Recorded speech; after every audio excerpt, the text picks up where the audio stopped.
The alarms had not stopped screaming for 11 minutes when someone in the lower deck shouted a single word that made every soldier around me freeze where they stood. Cole. I did not understand it at first. I was Vesa Wren, third intelligence officer aboard the Korvath cruiser Hollow Fang, and in that moment, I was too busy pressing a hand against a torn conduit to notice the sudden silence spreading through the corridor behind me. Sparks bit into my fingers. Smoke curled along the ceiling in thin gray ribbons. We had taken a hit along our port flank less than a quarter hour earlier. A single precise strike that folded 3 decks into wreckage and left our shields flickering like a dying candle. It should have been chaos. It was chaos. But chaos I understood. I had trained for chaos. What I did not understand was the way Ensign Tulane dropped his weapon the moment that name reached his ears. He was not a young soldier. Tulane had served through the siege of Ashen Hollow, had watched half his unit vanish in a single afternoon during the Varen campaign, and had never once flinched in front of me. Now he stood with his back pressed to the bulkhead, eyes wide, breath coming in short, uneven pulls, staring down the corridor as if something invisible were walking toward him. I called his name. He did not answer. I called it again, sharper this time, the way an officer is trained to cut through panic. His gaze finally found mine, but there was no recognition in it, only a kind of raw animal fear I had never seen on his face before. He mouthed the word again, barely a whisper. He is here. I did not know who he was. I did not know why a single name could undo a decorated soldier faster than an actual hull breach. But I knew enough to understand that whatever was happening on this ship had very little to do with the missile that struck us. The lights along the corridor stuttered, then steadied, into a dim emergency glow. Somewhere above us, metal groaned under stress it was never built to survive. I keyed my comm unit, trying to raise the bridge, and got nothing but a wash of static laced with distant shouting. Something was moving through our ship, something that was not supposed to be there. I ordered Tulane to stay with me. He did not move. I grabbed his arm and pulled, and only then did his training seem to return, some deep reflex overriding the fear long enough for his legs to carry him forward. We advanced down the corridor together, weapons raised, boots crunching over scattered debris and shattered glass, from a viewport that should have been sealed by now. The ship's status board flickered to life on a nearby wall panel, throwing pale blue light across our faces. I stopped to read it, and what I saw made my stomach tighten in a way the missile strike never had. 3 security stations, disabled. Disabled, with a precision that suggested deliberate hands rather than battle damage. A cargo bay door, sealed from the inside, though no authorized personnel had entered it in the last 2 hours according to the log, and an internal comm channel, quietly opened on Deck 4, broadcasting nothing but the faint sound of someone breathing. I had served the Korvath fleet for 6 years. I had seen human resistance before, scattered colonies fighting with outdated weapons and desperate courage, forces that we outmatched in every measurable way. This did not feel like that. This felt like something moving through our ship exactly as it wanted to, taking exactly what it wanted, leaving exactly the damage it intended to leave and nothing more. Tulane's voice cracked beside me. He said the stories were true. He said Cole had found us. I asked him who Cole was. He looked at me the way a person looks at someone who has just admitted they do not know that the sky is dangerous during a storm. He told me that every soldier who served on the Eastern Front knew the name. He told me it was the name they used to frighten new recruits into staying alert during long watches, the way children on some worlds were told stories about shadows that waited in empty rooms. Except this shadow was real. This shadow had a body count that outnumbered entire companies. This shadow had walked away from battles that should have ended him a dozen times over, and every time, more of our soldiers had gone quiet instead. I told him that sounded like exaggeration born from fear, the kind of legend that grows in the telling until it no longer resembles the truth. He did not argue with me. He simply turned back toward the corridor ahead of us, and for the first time since I had known him, I saw his hands trembling around his weapon. We reached the junction leading toward Deck 4, and that was when the ship's systems went fully dark for 6 long seconds. In that darkness, I heard footsteps. Slow, unhurried, moving with the calm confidence of someone who had already won whatever fight he expected to find here. When the lights returned, the corridor ahead of us was empty. But on the wall, scratched into the metal with something sharp and deliberate, was a single word. Cole. I stood there staring at that word longer than I should have. Longer than any trained officer should allow themselves to freeze in the middle of an active threat. Something about the simplicity of it unsettled me more than any weapon display could have. It was not a threat. It was not a warning. It read, almost like a signature, the calm mark of someone who did not feel the need to say anything more, because he knew the name alone would do the work for him. Tulane backed away from the wall as if it might reach out and touch him. I ordered him to hold position, and to my surprise, he obeyed, though his eyes never left that carved word. Static crackled through my comm unit again, and this time a voice broke through, ragged and urgent. It was Commander Adrell, calling from the bridge, ordering all available units to converge on Deck 4 immediately. Her voice had none of its usual composure. I had served under Idril for 2 years. I had watched her give orders during hull breaches, during boarding actions, during a mutiny attempt on a sister ship that ended with 3 dead before she restored order with nothing but her voice and a steady hand. I had never heard her sound like this. I asked her what we were dealing with.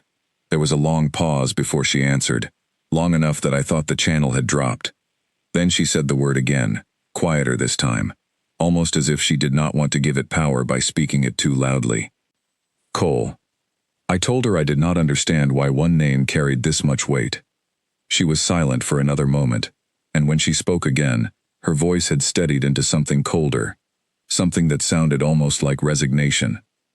She told me that 6 months ago, an entire strike force of 200 soldiers had been sent to secure a human settlement called Kalen Ridge. She told me that only 4 of those soldiers returned, and none of them spoke about what happened there for weeks afterward. She told me that when they finally did speak, they used only one word to explain it. I asked her if Cole was some kind of weapon, some experimental unit humanity had deployed against us. Her answer landed in my chest like a physical blow. She said no. She said he was just a man. The channel cut before I could ask anything else, and Tulane and I were left standing in that dim corridor, staring at a word scratched into metal by hands that belonged, apparently, to nothing more than an ordinary human being. I did not believe her at first. I could not believe her. My entire understanding of the war rested on a simple truth, that our numbers, our technology, and our discipline made us the stronger force in every meaningful sense. A single unarmed man disabling security systems and vanishing through darkened corridors did not fit inside that truth. But the fear on Tulane's face fit inside nothing else.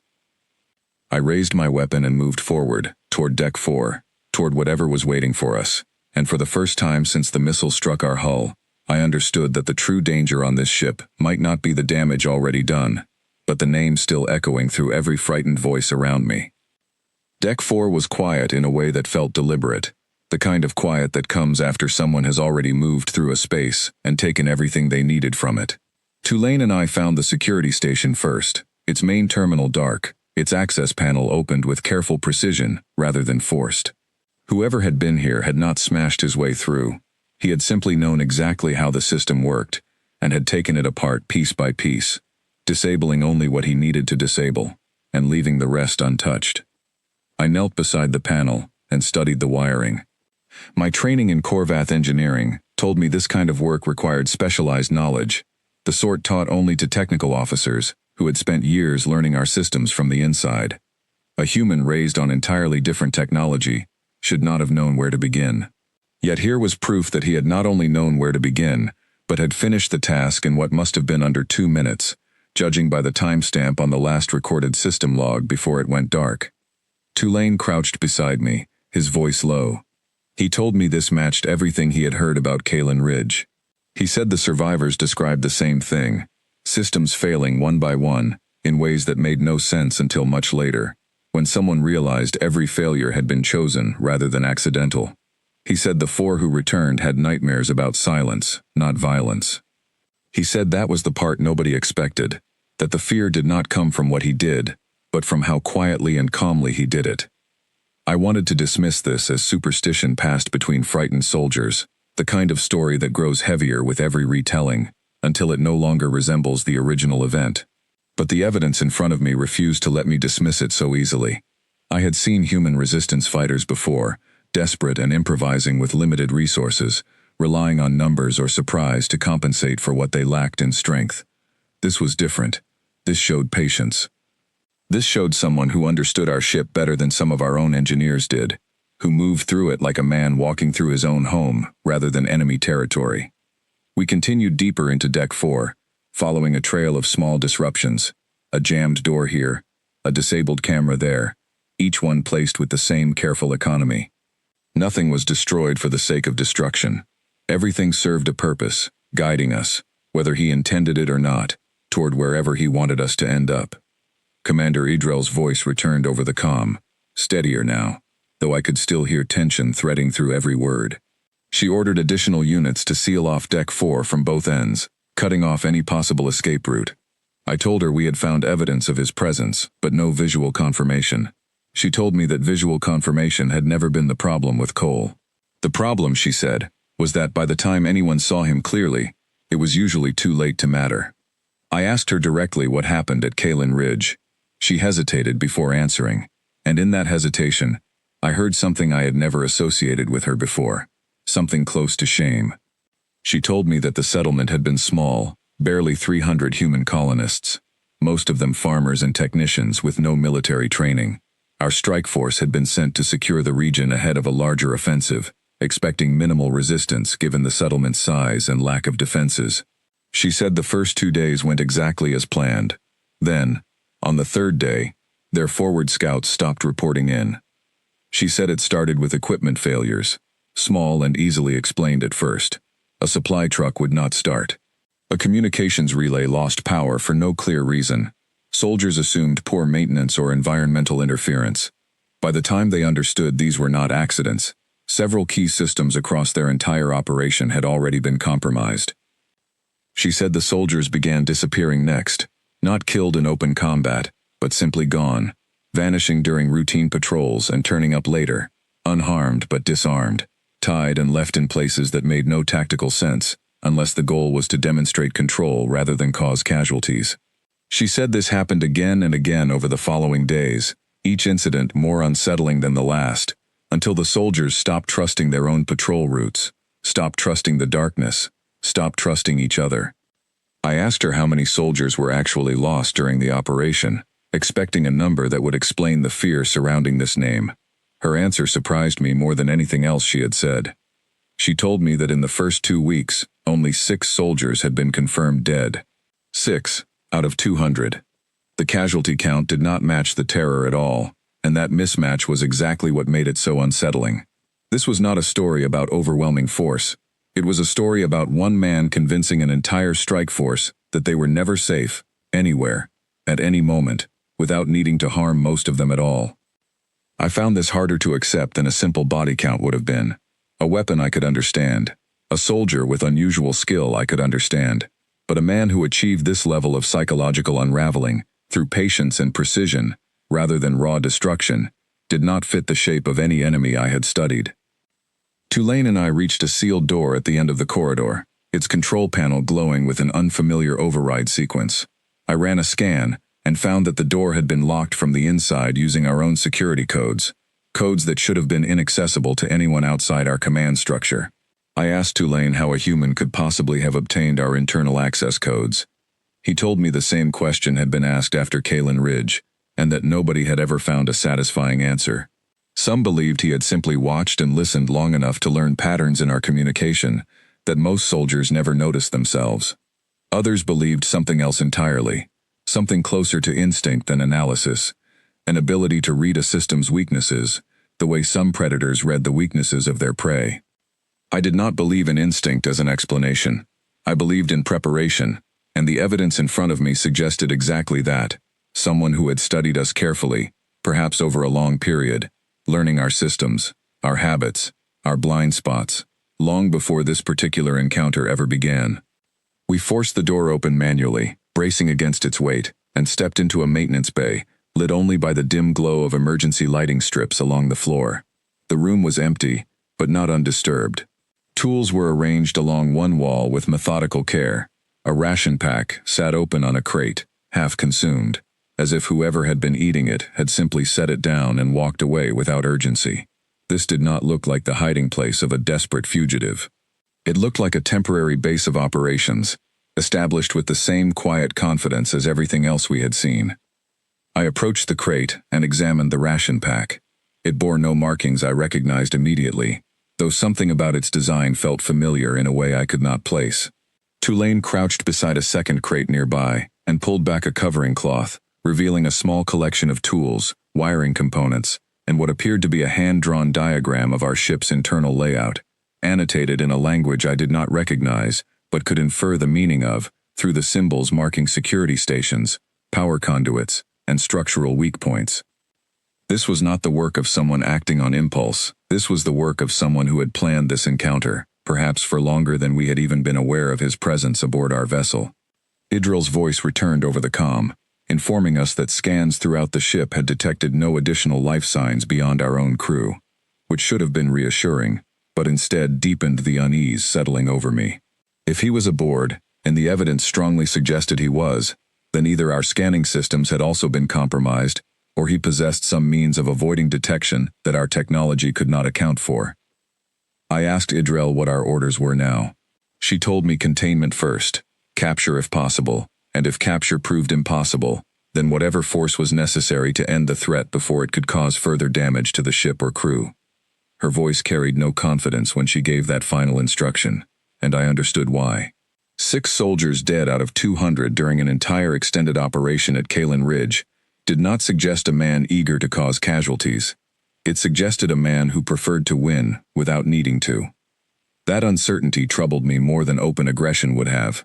An enemy who wanted to kill us was predictable in his intentions, even if unpredictable in his methods. An enemy who seemed to prefer control over destruction, who left messages scratched into walls rather than bodies in corridors, operated according to a logic I did not yet understand, and that made him far more difficult to prepare for. Tulane found something else tucked beneath the tools, a small data device, clearly of human manufacture, its casing worn from what looked like extensive use. He handed it to me carefully, as though it might still be watching us. I turned it over in my hands, searching for a way to access its contents, and found a single button along its edge that seemed designed for exactly that purpose. I hesitated before pressing it. Something about the deliberate placement of this device, left exactly where we would find it, told me this was not an oversight on his part. This was intentional. He wanted us to find this. He wanted us to see whatever it contained. Against my better judgment, curiosity outweighed caution, and I pressed the button. A single recorded message began to play, low and steady, spoken in a calm voice that carried none of the menace I expected after everything I had just heard. It was a voice that sounded tired, more than threatening. A voice that sounded, more than anything else, human, in a way that unsettled me, precisely because it did not sound monstrous at all. The message was brief. It said only that he was not here to start a fight, but that he would finish one if it came to him. It said that everyone aboard this ship still had a choice in how the next few hours would unfold, and that choice would determine how many of us walked away from it. Then the recording ended, and the maintenance bay fell silent again, leaving Tulane and me standing there with a device in my hand and a growing certainty in my chest that whatever we were about to face, it would not resemble anything either of us had prepared for during our years of training. I looked toward the door leading deeper into the ship, toward wherever he had gone next, and for the first time since this encounter began, I found myself wondering whether the true danger tonight was the man himself, or everything my own people had built around his name, long before any of us ever laid eyes on him. We tracked him to the lower cargo hold nearly 40 minutes later, following a trail of small clues that felt less like evidence of an enemy hiding, and more like breadcrumbs deliberately left behind. A disabled camera pointed in exactly the direction we needed to walk. A door left slightly open when every other door on this level had been sealed. By the time Tulane and I reached the final corridor leading into the cargo hold, 6 additional soldiers had joined us, called in by Idril to reinforce the approach, all of them wearing the same tight, controlled fear I had seen on Tulane's face since the moment this began. I ordered the squad into formation outside the hold entrance, weapons ready, and gave the signal to breach. The door slid open with a mechanical groan, revealing a wide cargo space stacked with crates and shipping containers, dimly lit by a single overhead light that flickered every few seconds. My eyes swept the room, searching for movement, for a shape crouched behind cover, for anything that matched the image my mind had already constructed from hours of whispered warnings and half-told stories. What I found instead was a man sitting calmly on an overturned crate near the center of the room, hands resting loosely on his knees, watching the door as if he had been waiting for us the entire time. For a moment, none of us moved. I do not think any of us knew how to move. Every soldier in that squad had spent the last hour bracing for something monstrous, something that matched the scale of terror carried in his name, and instead we were looking at a man who appeared, in every visible way, entirely ordinary. He was not young, though he was not old either, somewhere in the middle years of a human life, his face marked by fatigue rather than menace. His clothing was simple and worn, the kind of practical gear a soldier might wear after weeks without proper resupply, patched in places where fabric had torn and been mended by hand. He carried no visible weapon, though I did not for a moment believe that meant he was unarmed. His hair was cut short and practical, his jaw shadowed with several days of growth, and his eyes, when they met mine, held none of the wild aggression I expected. Instead, they held something closer to weariness, the kind of tired patience belonging to someone who had been through this exact scene more times than he cared to count. I raised my weapon, and beside me, 6 other soldiers did the same. He did not flinch. He did not reach for anything. He simply watched us, unhurried, as though our weapons pointed at him were a minor inconvenience rather than a genuine threat to his life. I asked him his name, though I already knew the answer before he gave it. He told me it was Cole. Ethan Cole. He said it plainly, without any of the weight the word had carried, every time I heard it whispered through this ship over the last hour. Spoken by him, it sounded like nothing more than an ordinary name, the kind belonging to an ordinary person, and that simplicity struck me harder than any display of strength could have. I told him to stand slowly and keep his hands visible. He obeyed without argument, rising from the crate with the careful, measured movements of someone deeply familiar with being on the wrong end of raised weapons. Once standing, I could see him more clearly, and I noted the details my training told me to note. He was not particularly tall. He carried no obvious armor beneath his worn clothing. His frame showed the leanness of someone who had not eaten regularly in some time, and a bandage wrapped around his left forearm, stained through in places, suggested an injury sustained recently and treated with whatever limited supplies he had available. This was not the image the stories had built. This was a man who looked, more than anything else, exhausted. Tulane's weapon trembled slightly in his hands, and I understood why. It is one thing to fear a name. It is another thing entirely to stand in front of the person that name belongs to and find nothing that matches the fear you carried into the room. I saw the confusion working through every soldier around me, the same confusion tightening in my own chest, the growing suspicion that perhaps we had been afraid of a story rather than the man standing at its center. I asked him why he had come aboard our ship. He answered without hesitation, his voice calm and even, carrying the same weary quality I had heard in the recorded message we found earlier. He told me that our fleet had been tracking a human transport, carrying civilian evacuees from a settlement near the edge of contested space, and that transport had been marked for interception before it could reach safety. He told me he had come aboard to ensure that interception never happened. I told him our records showed no such transport in the area. He told me to check again, more carefully this time, and something in the certainty of his voice made me hesitate before dismissing the claim outright. One of the soldiers behind me, a communications officer named Varen, activated her data slate and began cross-referencing our recent fleet orders. After a long, uncomfortable silence, she confirmed that a transport matching his description had indeed been flagged for interception less than 6 hours earlier, under orders issued by a command structure several levels above our own. She said the order had been logged under a classification most soldiers on this ship, myself included, did not have clearance to view in detail. I looked back at Cole, and for the first time, I saw something shift behind his tired eyes. Not anger exactly, but a kind of grim confirmation, as though he had expected this answer and found no comfort in being right. He told me that transport carried families, children among them, fleeing a settlement that had already been destroyed once before during an earlier phase of this war. He told me he had learned of the interception order through channels he would not disclose, and had made the decision to come aboard the nearest capable vessel and ensure it never happened. He said he had not come here to harm anyone. He said he had come here because he could not stand by and let it happen while doing nothing. I found this difficult to reconcile with everything Idrel had described about Kalen Ridge, the vanished soldiers, the quiet unraveling of an entire strike force. I asked him directly what had happened there, 6 months earlier, and whether the stories carried any truth at all. He was quiet for a long moment before answering, and when he finally spoke, his voice had lost some of its steadiness, replaced by something closer to genuine sorrow. He told me that Kalen Ridge had been his home, not a military posting, not a strategic assignment, but the settlement where he had lived for nearly 3 years before this war reached its borders.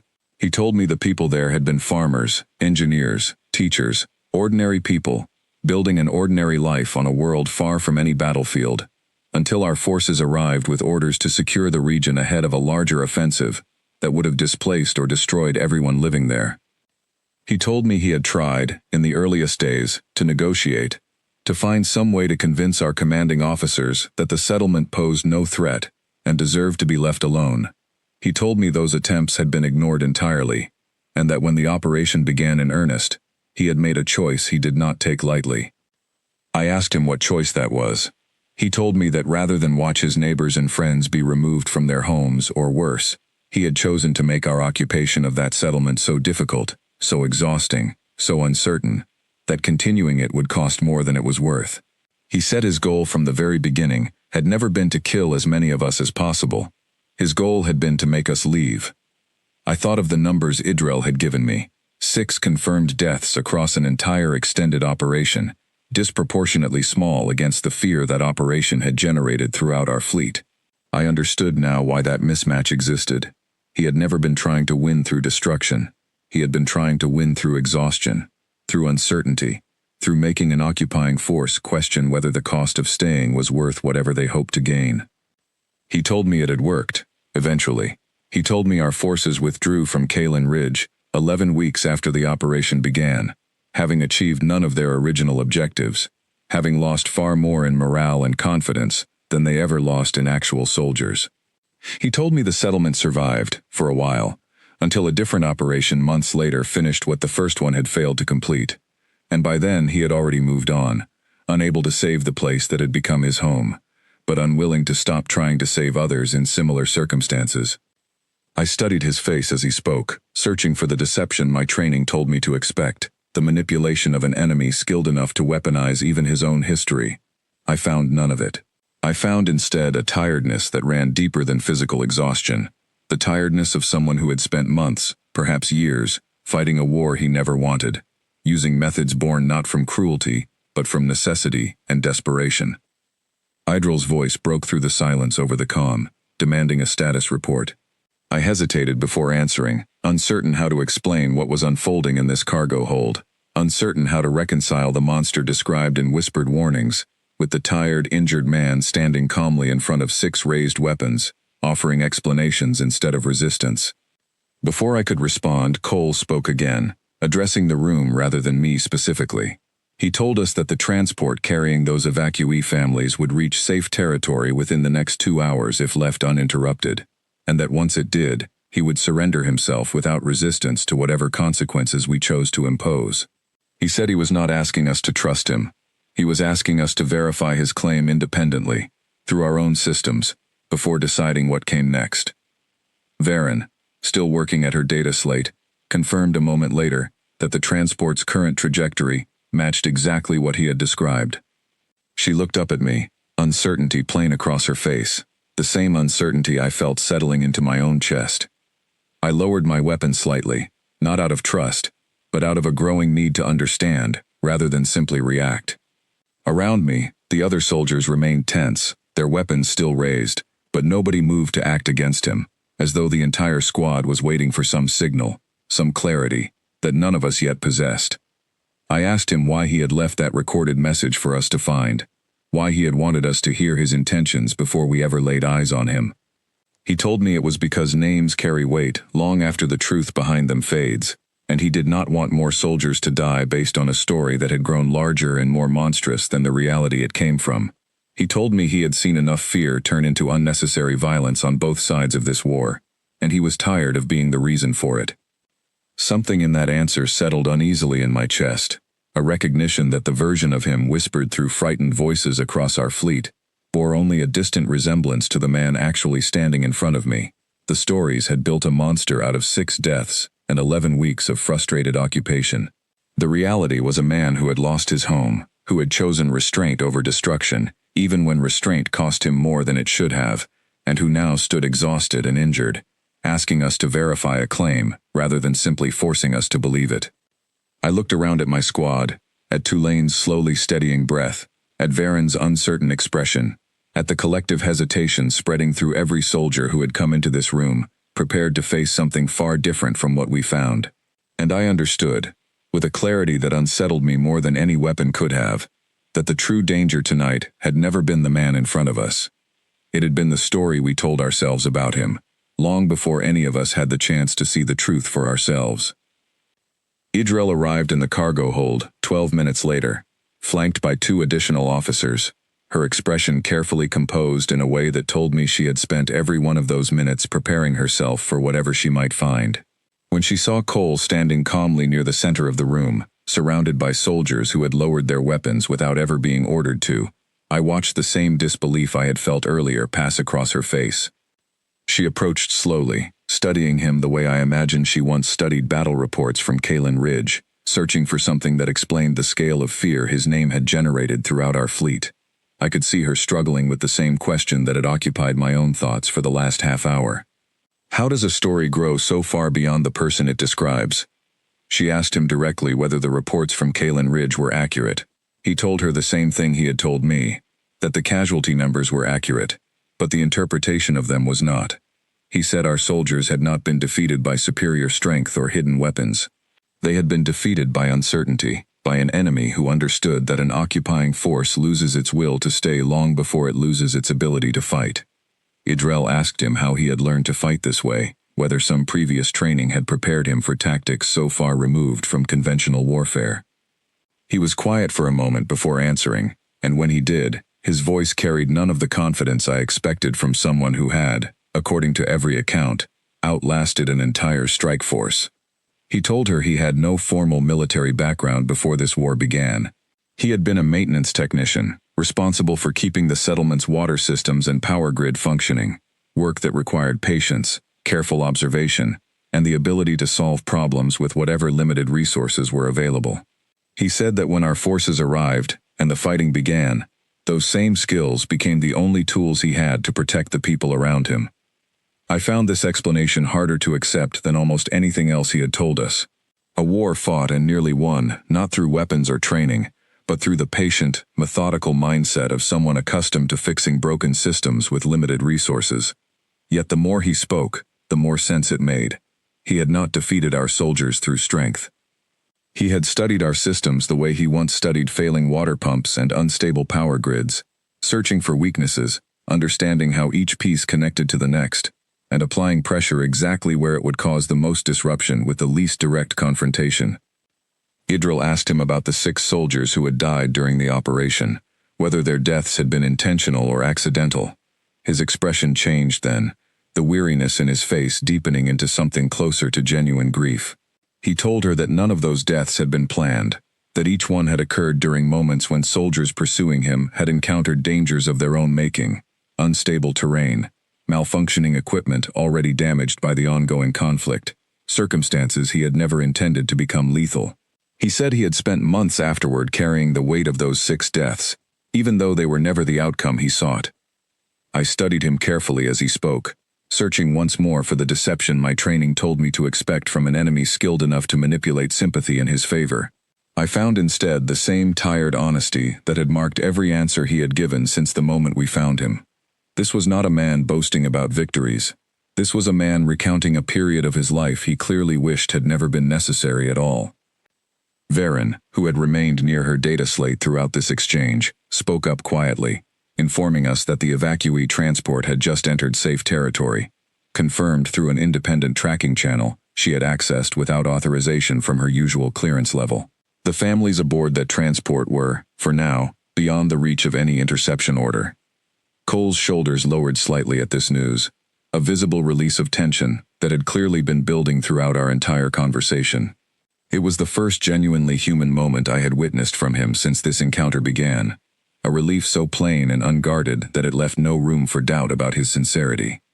Idril studied him for a long moment before speaking again, her voice quieter now, stripped of the command authority she usually carried. She asked him what he expected to happen next, now that the transport had reached safety and he had, as promised, surrendered himself without resistance. He told her he expected whatever consequences our command structure decided to impose.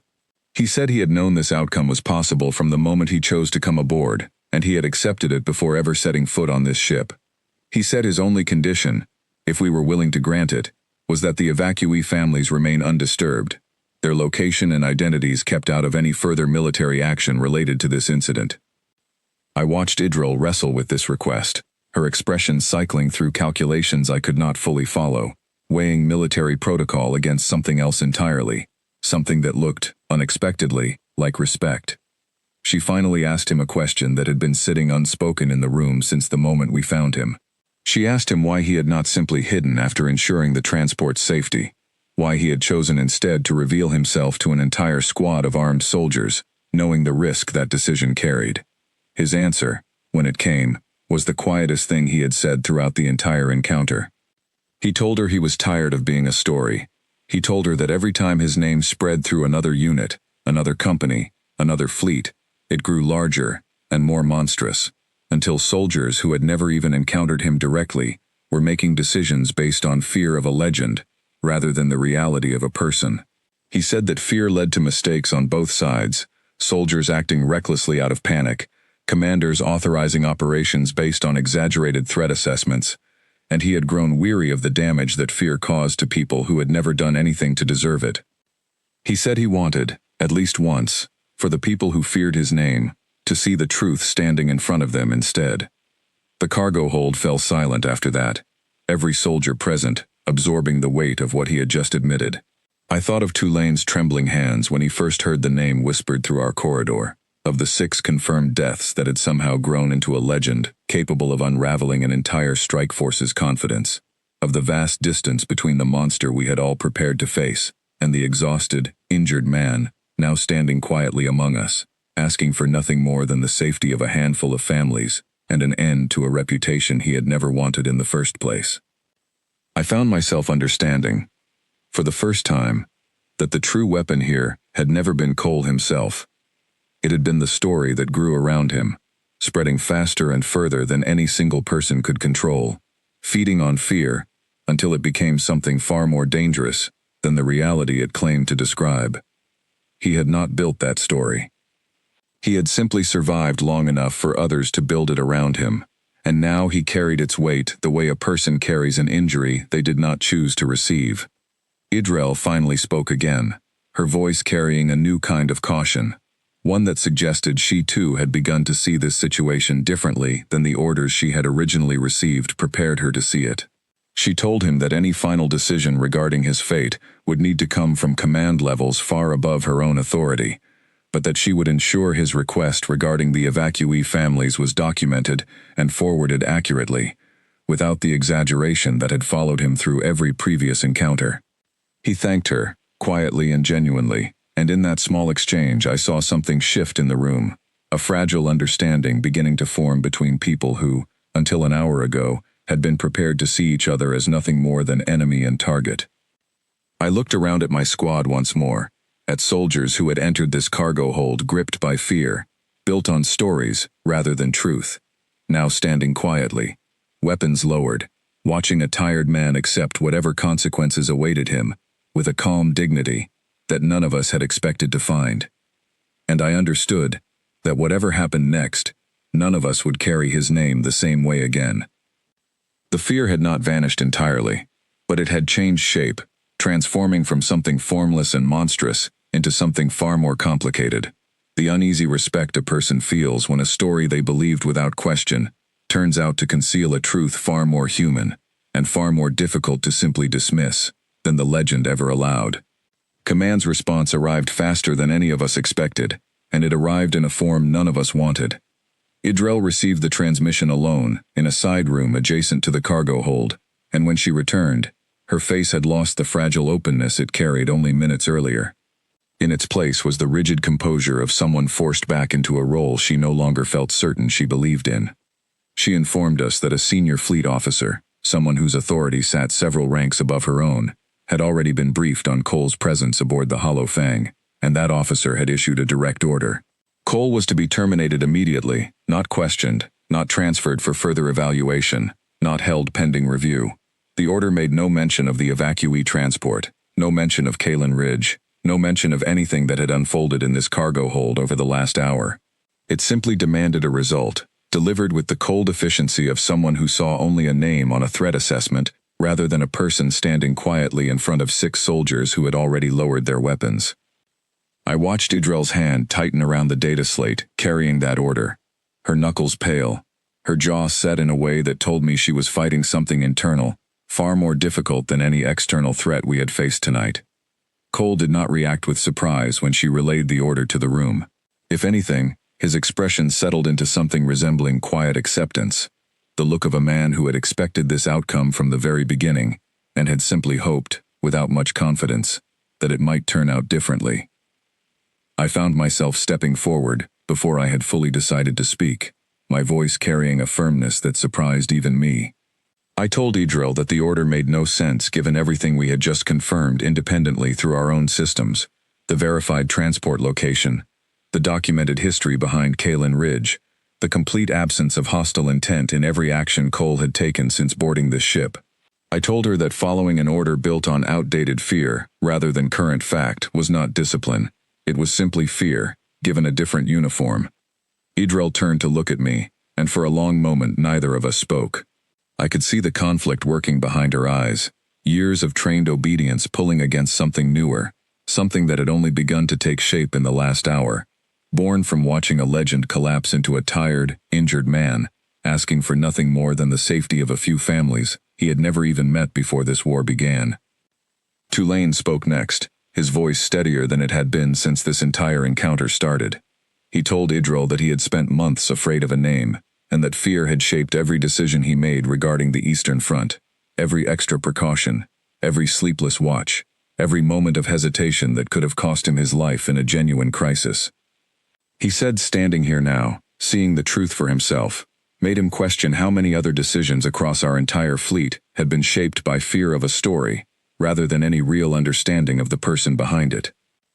Varen added her own voice to the growing hesitation in the room, reminding everyone present that the order they had just received came from someone who had never verified the transport's location, never reviewed the independent confirmation Varen herself had gathered, never spoken directly to Cole at all. She said following an order built on incomplete information, when complete information sat readily available in this very room, felt less like duty and more like willful blindness. Idril closed her eyes briefly, and when she opened them again, something in her posture had changed, a decision settling into place beneath the surface of her composed exterior. She told the room that she could not simply disobey a direct order from a superior officer, without consequences that would extend far beyond this single moment, consequences that could affect every soldier standing here, not just herself. But she also said that blind obedience to an order built on incomplete and outdated information was not the kind of officer she wanted to be, nor the kind of fleet she wanted to serve. She turned to Cole and asked him a question that carried more weight than any question asked so far in this encounter. She asked him what he would do if given the chance to walk away from this ship, unharmed, with the understanding that doing so meant the story surrounding his name would likely grow even larger, even more distorted, in the aftermath of soldiers who witnessed his escape rather than his termination. He considered the question carefully before answering, and when he finally spoke, his voice carried a weariness that seemed to reach back through every battle he had survived since this war first found his home. He told her he did not want to keep running from a story he never asked to carry.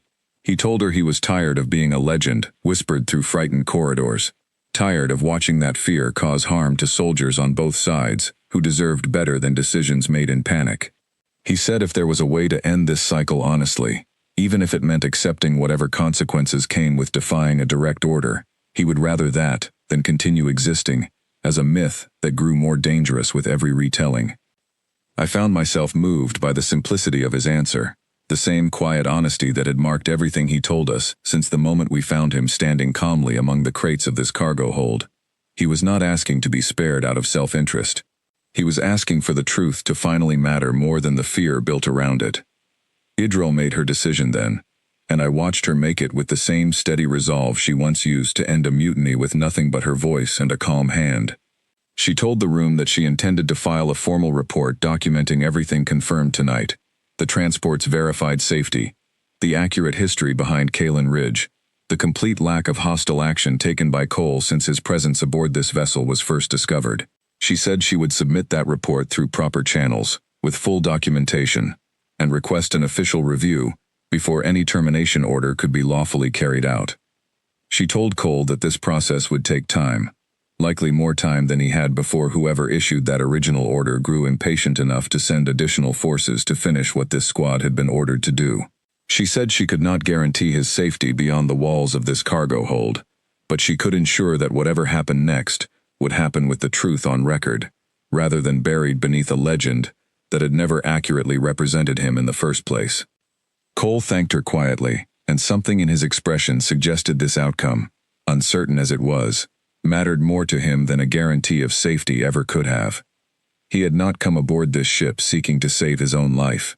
He had come seeking to protect people who could not protect themselves, and to finally let the truth stand where fear had stood for far too long. I spoke up once more, offering to accompany him toward the ship's auxiliary docking bay, where a small transport craft remained available for emergency departures. Idril considered this for a long moment before nodding, understanding, as I did, that giving him a path away from this ship before any counter-order arrived was the only way to ensure her report had time to matter before circumstances outran it entirely. Tulane volunteered to join us, and after a brief hesitation, so did Varen. The rest of the squad remained behind with Idril, tasked with delaying any further response for as long as they reasonably could, without risking outright insubordination that would cost them everything. We moved quickly through the ship's lower corridors, the same paths Cole had used earlier to move undetected, though this time we walked openly, no longer hunting him, but escorting him toward whatever chance at freedom remained available. Along the way, I found myself studying him more carefully than I had allowed myself to during the tension of our initial encounter, noticing details I had missed before, the careful way he favored his injured arm, the quiet vigilance in his eyes even now, scanning every junction and doorway out of habit, built from months of living with constant danger. I asked him, as we walked, whether he regretted anything about the choices that led him here, to becoming a name whispered in fear across an entire fleet, rather than simply the maintenance technician he once was. He was quiet for a long moment before answering, and when he did, his voice carried none of the weariness I had grown accustomed to hearing from him. Instead, it carried something closer to resolve. He told me he regretted the deaths, all 6 of them, deeply and permanently, in a way that would likely never fully fade. But he told me he did not regret trying to protect the people he cared about, and he did not regret continuing that same effort for others afterward, even strangers he would never meet, even families aboard a transport he had risked everything to protect, without ever expecting thanks or recognition in return. I told him that the fear surrounding his name, whatever its origin, had clearly caused harm on both sides of this war, soldiers paralyzed by dread, commanders making decisions based on exaggeration rather than fact. I asked him whether he believed that fear could ever be corrected, once a story had grown so far beyond the truth that started it. He considered this carefully before answering. He told me he did not know for certain, but he believed the only way to begin correcting it was through moments exactly like this one, soldiers willing to see the truth in front of them, rather than the legend behind them, even when doing so meant risking consequences of their own. We reached the auxiliary docking bay without incident, the small transport craft waiting exactly where Idril had indicated. Cole paused at the threshold of the airlock, turning back to look at the 3 of us standing behind him, soldiers who had entered this encounter prepared to face a monster, and instead found something far more complicated, and far more human, than any story could have prepared us for. He told us simply that he hoped the next time our fleet encountered his name, it would be attached to fewer stories and more truth. He told us he hoped soldiers like Tulane would no longer freeze in fear at the sound of a single word, and that commanders like Idril would have the courage to question orders built on outdated assumptions rather than current reality. Then he stepped into the transport craft, and within minutes, it detached from the docking bay and disappeared into the darkness beyond our ship, carrying with it a man who had spent months becoming a legend he never wanted, in defense of people he had never even met.